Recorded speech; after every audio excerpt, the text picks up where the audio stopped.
What is up, guys? It is Sunday. This is going to be my second quitting kratom video. I know the sound on the first one was pretty bad, but I was just on the quitting kratom subreddit and reading a bunch of really tragic stories about people who are pretty much enslaved to this gas station heroin, and a lot of them are just, it sounds like they're like giving up on themselves, and some of them are contemplating suicide.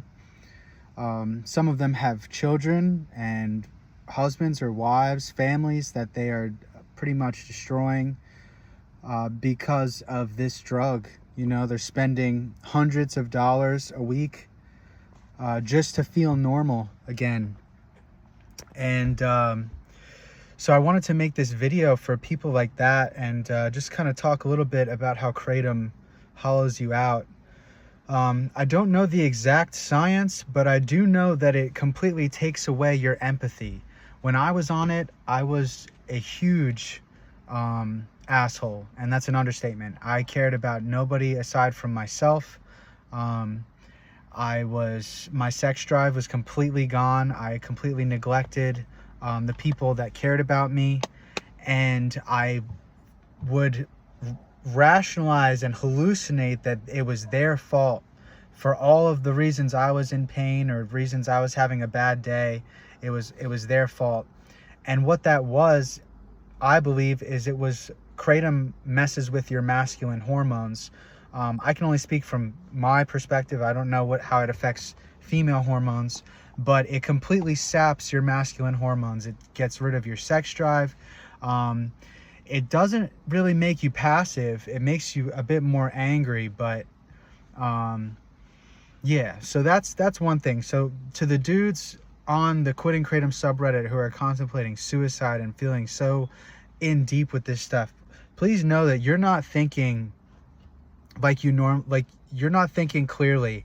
That is the drug that's, think of it like it's a parasite inside of you pulling levers and telling you how to feel. So acknowledge that you are not acting rationally as yourself. The second thing I want to talk about is detox centers. I think, so I was just reading about this guy. He's got a few kids and a wife. He works 2 jobs to support his family, and he feels like he's running on the hamster wheel. He can't stop because he's the sole provider. And I totally can relate to that feeling of being like, I have to wake up and take my EDP, MIT, whatever it is, just to get through the day because I have to perform. You know, I work a high performance sales job. I have to sell, I have to be on all the time. And so I felt like if I didn't take my dose, everything was going to fall apart. But all you need is, well, let me go back to detox centers.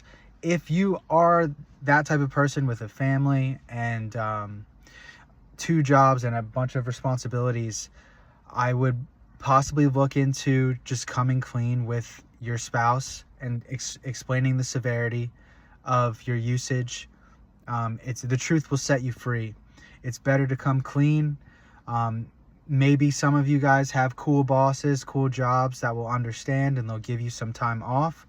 I know a lot of bosses and jobs aren't like that, but just consider that. I don't know everybody's situation.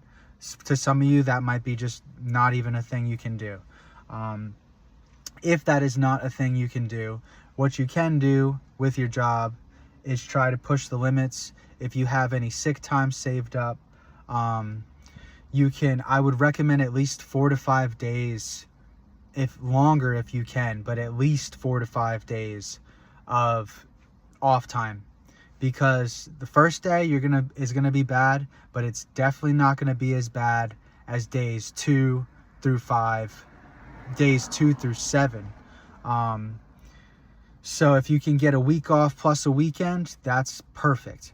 Yeah, that first week you're gonna be pretty much emotionally wrecked, anxiety through the roof, depression. The one thing people don't realize too is you're not going to be able to get comfortable no matter what you do.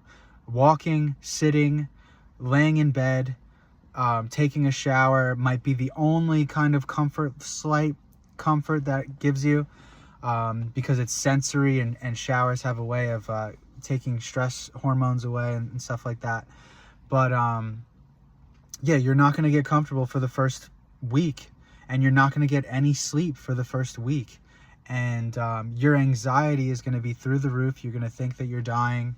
I don't know or think anybody has died from kratom withdrawal. I don't believe you can die from opiate withdrawal. You're going to feel like you're dying, get crazy heart palpitations and all that. But what you can do is, there's a bunch of vitamins you can take: L-theanine, magnesium, what else? Chamomile, any ashwagandha, any calming vitamins you can take as much as you need. For the flu symptoms, take vitamin C, crazy amounts of super C. I used to put that in a bottle of water, just chug it all day. Your dopamine is going to be at a crazy levels of low, like rock bottom low. So you're going to be reaching for anything to give yourself some dopamine. And within the first few days, I would say that's okay. If you smoke cigarettes, fine. Give yourself that at least, because you're going through hell. But if not, I think staying away from that other stuff, it can help heal your brain faster. So I've talked about this in my first video, that cold showers, you're going to have these crazy skin crawling feelings. Cold showers will shock your central nervous system, and they will give you dopamine, serotonin. They will hard reset you. Definitely do not sleep on the cold showers. I know you're thinking, oh my God, it's painful, I don't want to do it. You're already in pain. You're already in the worst pain imaginable. What is a cold shower? A cold shower is not going to kill you. It's going to help you tremendously. After you get through maybe the first few days, try to exercise as much as you can. You have to actively work on building your chemicals back, your neurochemistry, building that back up. If you just sit around and wait for it to pass, it's going to be so much more hellish. It's going to be so much more intense. If you keep yourself busy with cold showers, exercising, high protein meals, the vitamin C, the vitamins, just whatever you can do that will bring you some sort of natural comfort, natural healing, you have to take those steps, because it's going to be so much worse if not. The other thing, and this one is like a shot in the dark, similar to like people having cool bosses and cool jobs that will let them take off work. The other thing is, if you can go to a doctor or a detox center and get gabapentin. Basically what it is, it's a nerve medication that has been around for ages. They give it to dogs. They give it to mothers who just had babies. They give it for so many things. People who have been in car accidents. What it does is it calms the nerves. The nerves are going off in your brain like crazy. Your brain's going haywire. Gabapentin will pump up the GABA receptors, which is your brain's brake system. It's your calming system. And it will blunt the withdrawals, I would say, by half, which is a lot. So if you can get gabapentin, I'd highly recommend getting it. It is a scheduled narcotic now. It does have abuse potential. So it may be hard for some people, but I know some people on the Quitting Kratom subreddit have gone to their doctors. They've come clean, and their doctors have immediately given them gabapentin. What I would not recommend doing is trading EDP MITs for Suboxone. The withdrawals for Suboxone are going to be 10 times, 100 times worse than the kratom withdrawals. Do not, and again, I'm not a doctor, you make your choices, you deal with your choices, but I would not recommend trading addictions. Some people it works. I've seen it on the subreddit. Some people it works, and they're down to the smallest amount of Suboxone. That's fine. The way I approach it is I don't want to live my life as a slave to any of this stuff. You know, if I have to take a tiny bit of Suboxone every day to feel okay, no judgment to the people that do, but I don't want to live like that. So yeah, detox centers, the cold showers, like I mentioned, and man, just don't let this stuff, it's a parasite. It's psyching you out. It's psyching you out to think that you're weak, but you're not. And you have so much strength inside of you and so much power. And some of you, and every single one of you watching this, if you're going through hell, your life matters. And you have people in your life that, I got tears behind my eyes, man. You have people in your life that care about you. You know, like, you got to fight for them. Fight for yourself. Fight for your life, man. This stuff, do not let anybody downplay it. The withdrawals are just as bad, if not worse, than heroin and fentanyl withdrawal, because you're not just withdrawing from an opiate, you're withdrawing, it acts as a stimulant as well. So it's just as bad as the heavy withdrawals like fentanyl and heroin. Especially, and I'm talking about the high dose people who take it for sleep, people who think it's a wonderful plant. This is not for you. I'm going to say that in every video. If you are a kratom lover and it's great for you, cool. This is for people trying to kick the poison out of their life and who see kratom as a poison. That's how I see it. I have relapsed multiple times on it because I thought, oh, I can, you know, I'm clean now, 3 months clean. I have a handle on it. I can try one. And then I immediately get sucked back in. So this is, you know, my last quit. I'm almost 3 weeks clean. The first week was hell. The second week was hell, but slightly better.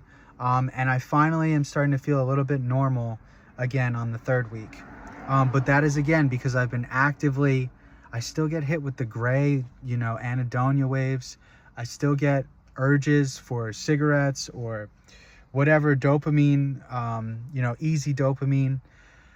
But I've been actively working on building my neurochemicals back up through exercise, cold showers, relationships.